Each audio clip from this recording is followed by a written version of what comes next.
आप लोग कैसे हैं बच्चों? आशा करता हूँ कि आप लोग अच्छे होंगे। दोस्तों कल जो है मैं एक वीडियो अपलोड नहीं कर पाया क्योंकि मैं घर पर नहीं था। चलिए आज जो है जो भी छूटा हुआ था उसको मैं आगे कर देता हूँ। उस दिन जो है मैंने आपको बताया था कि आधारिक संरचना का मतलब क्या होता है कि आधारिक संरचना का मतलब उन सुख सुविधाओं से जो देश को जो है जिस मतलब कि जो राज्य को जो है अ, एक आर्थिक दृष्टि से जो है मजबूत बनाते हैं, एक बड़ी अर्थव्यवस्था इकोनॉमी बनने में मजबूत करते हैं। जैसे बिजली हो गया, परिवहन, संचार, बैंकिंग, स्कूल, कॉलेज, अस्पताल ये आदि वे सुविधाएं हैं जो किसी देश को जो है जो किसी देश को अधिक से अधिक जो है लाभ पहुंचाते हैं और उस देश का जो है विकास कराने में जो है पर्याप्त है। अगला मैंने आपको बताया था, अब तो ये इतना ही हो गया। अब हम लोग देखेंगे कि बिहार की विकास की स्थिति कैसी है। देखिए दोस्तों, पर एक स्टार में दिया है कि महात्मा गौतम बुद्ध को ज्ञान की प्राप्ति बिहार में हुई थी। ठीक है भाई। महावीर जी ने शांति का उपदेश भाई बिहार में ही दिया था। ठीक है। चंद्रगुप्त, अशोक, शेरशाह, गुरु गोविंद सिंह, बाबू वीर कुंवर सिंह, देश रत्न भारत के जो है डॉक्टर राजेंद्र प्रसाद का जन्म भी बिहार में ही हुआ था। बिहार में ही महात्मा गांधी ने चंपारण आंदोलन चलाया था। संपूर्ण क्रांति का नारा बिहार से ही दिया गया था। किसने दिया था दोस्तों? जेपी जी ने दिया था, जयप्रकाश नारायण जी ने। पूछेगा कि संपूर्ण क्रांति का नारा किसने दिया, तो जयप्रकाश नारायण जी। उनका जन्म भी बिहार में हुआ था। लोकगीत भिखारी ठाकुर का जो जन्म था अभी बिहार में ही हुआ था कि नहीं हुआ था? इतना बड़ा जो विश्वविद्यालय था, नालंदा विश्वविद्यालय, जहाँ कहीं कभी जो है विश्व से लोग बिहार में पढ़ने आते थे, आज वहीं बिहार की स्थिति आप से छुपी नहीं है। आप देख रहे हैं कि आज वहीं जो बिहार है, जो पहले लोगों को जो है विश्व में ज्ञान बांटता था, आज उसी के जो लोग हैं उनके पास ज्ञान की कमी है। तो आइए आगे हम देखते हैं कि और क्या क्या कारण रहा है। चलिए, बिहार के पिछड़ेपन का कारण है कि तेजी से बढ़ती हुई जनसंख्या। बहुत बोले तो एक सभी जो भी मतलब कि जो भी क्या होता है किसी के विकास का अवरोध होता है तो उसमें तो यह अपनी बहुत बड़ी भूमिका निभाता है। विकास तेजी से बढ़ती हुई जनसंख्या। आइए, तेजी से बढ़ती हुई जनसंख्या को अगर रोका नहीं गया तो ये संसाधनों की कमी हो जाएगा, अधिकतर लोग हो जाएंगे, जिसके कारण क्या होगा, संसाधनों की कमी होगा और बेरोजगारी बढ़ेगा। ठीक है। आइए, अगला है दोस्तों कि आधारिक संरचना का अभाव। अभी हमने ऊपर आपको बताया था आधारिक संरचना का मतलब क्या होता है दोस्तों। आधारिक संरचना का मतलब होता है कि जो देश को जो है देश को जो विकसित करने के लिए क्या होता है, उपयोगी होता है। जैसे बिजली हो गया, परिवहन हो गया, संचार हो गया, स्कूल, कॉलेज, अस्पताल, ये जितने भी हैं ये सब क्या है, एक जो है आधारिक संरचना है। तो बिहार में जो है इन सभी आधारिक संरचनाओं का क्या है, अभाव मतलब कि कमी है। अगला है दोस्तों 3 नंबर, कृषि पर निर्भरता। हम लोग जो है ना अधिकतर कृषि पर ही निर्भर है। कभी तो इसके कारण क्या होता है कि हम लोग का जो फसल होता है अगर अच्छा नहीं होता है तो हम लोग लॉस में, घाटे में चले जाते हैं और हम लोग के ऊपर जो है कर्जा भी लदा जाता है, जिसके कारण जो है बिहार में जो है एक बोले तो क्या इसके विकास का एक पिछड़ेपन का एक कारण भी यही बना हुआ है। 4 नंबर है कि बाढ़ तथा सूखा की क्षति। देखिए दोस्तों, जो हमारा उत्तरी बिहार है इसमें जो है नेपाल से जो जो आता है गंडक का पानी, गंडक नदी का, जिसके कारण क्या होता है बिहार में जो है उत्तरी भाग जो है इसका बाढ़ से डूब जाता है। जबकि जो इसका दक्षिणी भाग है उधर जो है दोस्तों होता क्या है कि पूरा सूखा ही रह जाता है। क्या रह जाता है? सुखाड़ रहने के कारण तो देख रहे हैं उत्तरी बिहार में जो है जल ही जल, मतलब कि जो है बाढ़ ही आ जाता है, और जबकि जो है दक्षिण बिहार में क्या आ जाता है, सुखाड़। इससे जो है हमारी जो कृषि व्यवस्था है वो स्थगित हो जाती है और हमें जो है बहुत सारा क्षति का जो है सामना करना पड़ता है। कई किसान तो क्षति के कारण जो है वो फांसी भी लगा लेते हैं। आते हैं अगला पे, 5 नंबर है औद्योगिक पिछड़ापन। हमारे राज्य में जो है बिहार राज्य में उद्योग धंधों की, फैक्ट्रियों की, कल कारखानों की क्या है, बहुत ही कमी है।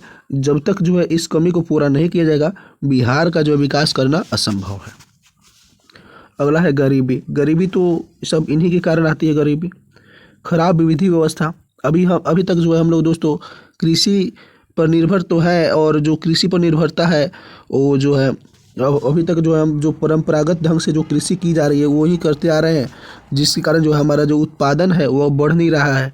प्रोडक्शन जितना अगर बढ़ेगा तभी तो क्या होगा, अच्छे से होगा। नहीं तो अगर हम लोग खराब विधि व्यवस्था का प्रयोग कर रहे हैं, नए नए आधुनिक चीज़ों का उपयोग नहीं कर रहे हैं, जिसके कारण जो है खराब विधि व्यवस्था के कारण बिहार का पिछड़ेपन का कारण यह भी है। और सबसे महत्वपूर्ण जो होता है दोस्तों यह है हमारा कुशल प्रशासन का अभाव। राज्य में जो है हमारे कुशल प्रशासन का जो है कमी है। सब समझ रहा है कुशल प्रशासन का मतलब? ठीक है, चलिए आगे देखते हैं। कुछ स्टार में लिखे हुए हैं, बिहार का शुक्ल नदी किसे कहा जाता है? कोसी नदी को, क्योंकि इसी के कारण जो है हर साल बिहार में कहा जाता है बाढ़ आ जाता है। बिहार में, उत्तरी बिहार में नेपाल से आए जल के कारण बाढ़ आता है और दक्षिण बिहार में सुखाड़ से। चलिए अब इसको बिहार के पिछड़ेपन को दूर करने का क्या क्या उपाय हो सकते हैं इसको भी हम देख लेते हैं। जनसंख्या पर नियंत्रण करा के, कृषि का तेजी से विकास करके, बाढ़ पर नियंत्रण करके, आधारिक संरचना का विकास करके, उद्योगों का विकास करके, फैक्ट्री को बिहार में लाकर, गरीबी को दूर करके, शांति व्यवस्था स्थापित करके। देखिए दोस्तों, शांति व्यवस्था का यहाँ पर बात इसलिए कहा गया है कि जब देखिए कोई भी जब फैक्ट्री जो है बिहार में आती है तो एक शांति का माहौल ही नहीं, क्योंकि सरकार जो है अव्यवस्थित है। सरकार ही कुशल नहीं होगी तो क्या होगा? शांति व्यवस्था स्थापित होगा ही नहीं। जैसे आपको एक बात बताते हैं, किसी घर में जो है अगर कोई बच्चा गलती करे और उसका जो गार्जियन हो उसे ना मारे, उसे ना पीटे, उसे ना डांटे, तो वो बच्चा का क्या हो जाएगा? मन बढ़ जाएगा, वो मनमानी करेगा। अगर वही बच्चा जो है गलती करे और पिता जो है उसको एक धापड़ लगाए उसी समय, तो उसको क्या होगा? आभास होगा कि गलती करने पर हमें क्या मिलता है? सज़ा मिलती है। तो वह बच्चा जो है दोबारा से जो है गलती करने से क्या होगा? बचेगा। लेकिन बिहार में तो ऐसी कोई भी व्यवस्था ही नहीं है। तो अगर कोई भी फैक्ट्री आता है बिहार में तो पता चलता है कि रातों ही रात जो है उसके सभी ईंट ही चोरी हो जाते हैं। कोई उसकी कंपनी के मालिक को उठा लेता है, फिरौती मांगने लगता है। तो क्या बताइए, आपको ऐसे कोई कंपनी बिहार में आना चाहेगा? नहीं चाहेगा। तो इसलिए कहा गया कि बिहार में जो है शांति व्यवस्था स्थापित करना चाहिए। अगला है जो स्वच्छ तथा ईमानदार प्रशासन की जरूरी है। और लास्ट है कि केंद्र से अधिक मात्रा में संसाधनों का हस्तांतरण मतलब ट्रांसफ़र करके, जो केंद्र सरकार होता है, केंद्र सरकार को जो बिहार को एक विशेष राज्य का दर्जा देना चाहिए, जिससे जो केंद्र सरकार जो है जो संसाधन सभी राज्यों को देता है, जो लाभ देता है, बिहार को अधिक मात्रा में लाभ मिले, जिससे बिहार का जो तेज़ी से विकास हो सकेगा। अगला है दोस्तों, बिहार 15 नवंबर 2000 को ईस्वी को बिहार से झारखंड क्या हो गया था? अलग। तो पूछेगा कि बिहार और झारखंड का बंटवारा कब हुआ था? 15 नवंबर 2000 ईस्वी को। अपन लास्ट में आ ही गए हैं। अब अगला है कि दोस्तों गरीबी रेखा क्या है? Poverty line. गरीबी को निर्धारित करने के लिए योजना आयोग ने एक सीमा अंकित किया है, जिसके अंतर्गत ग्रामीण क्षेत्रों में 2400 कैलोरी और शहरी क्षेत्रों में 2100 कैलोरी प्रति व्यक्ति प्रतिदिन निर्धारित किया है। अगर इससे कोई भी कम व्यक्ति जो है ऊर्जा पाने वाले व्यक्ति को किस में रखा जाता है? गरीबी रेखा में, अर्थात कि बीपीएल में रखा जाता है। बीपीएल का नाम आप लोगों ने सुना होगा गाँव में अपने। जो बीपीएल का पहले जो है एक कार्ड आता था, राशन कार्ड, जो पीला होता था। इसका फुल फॉर्म भी होता है बेलो पॉवर्टी लाइन। ठीक है दोस्तों, मतलब कि जो है गरीबी रेखा से क्या है? नीचे है। समझ गए दोस्तों? तो शहरी क्षेत्र में कितना? 2100 और ग्रामीण क्षेत्र में कितना? 2400 कैलोरी। इससे कम ऊर्जा पाने वाले व्यक्ति किस में आते हैं? गरीबी रेखा अर्थात की बीपीएल में।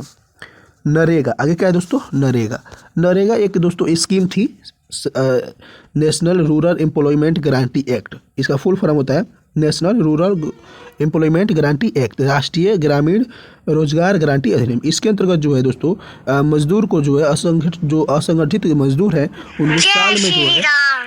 उनको साल में जो है दोस्तों 100 दिनों के रोजगार की क्या होती है? गारंटी दी जाती है कि आपको 100 दिन, जो साल है उसमें 100 दिन, 365 दिन में 100 दिन की गारंटी दी जाएगी कि आपको काम दिया जाएगा। उसके लिए न्यूनतम जो है कि मजदूरी निर्धारित की जाती है। चलिए, तो आशा करते हैं वीडियो आपको अच्छा लगा है दोस्तों। हमारा चैप्टर भी ख़त्म हो गया है अब। और अगर आपने इसके पहले वाले वीडियो नहीं देखा है तो उसको जाकर ज़रूर देखिएगा। मैंने पार्ट बाय पार्ट जो उसको समझा दिया है। आपका चैप्टर जो है नोट्स के जैसा जो है समझाया है, उसको जाकर ज़रूर देखिएगा। तो चलिए, थैंक यू आपको वीडियो इसको देखने के लिए। आगे हम जो है इसका क्वेश्चन आंसर भी ज़रूर कराएंगे। चलिए, अपना ख्याल रखिएगा।